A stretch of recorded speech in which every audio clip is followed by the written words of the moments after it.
নমস্কার, আমি শর্মিষ্ঠা। আদুরে আলাপের নতুন একটি ব্লগে আপনাদের সবাইকে অনেক অনেক স্বাগত এবং ভালোবাসা। আশা করি সবাই খুব ভালো আছেন, সুস্থ আছেন। আজকে বৃহস্পতিবার, কাল থেকে অসম্ভব বৃষ্টি হচ্ছে। শুনছি কয়েকটা দিন প্রচণ্ডই বৃষ্টি হবে।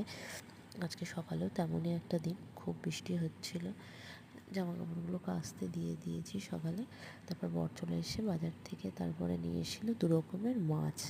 এই যে রুই মাছ আর ইলিশ মাছ। আজকে রুই মাছটা করবো না, ইলিশ মাছটাই করবো। আর রুই মাছটা ধুয়ে পরিষ্কার করে ঢুকিয়ে দেবো ফ্রিজে।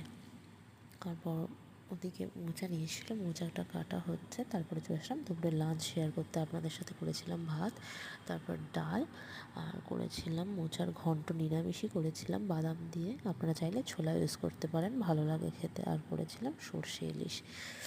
আর এই বৃষ্টির দিনে সর্ষে ইলিশ কিন্তু গরম ভাতের সাথে দারুণ জমে যায়। আর এই যে রান্নাগুলো দেখছেন, এগুলো হচ্ছে কাকি শাশুড়ির জন্য এবং বাপি মামনি। এগুলো হচ্ছে বাপি মামনির জন্য, এগুলোকে আলাদাভাবে তুলে রেখেছি। আর দেখা হচ্ছে আমার নতুন একটি ব্লগ।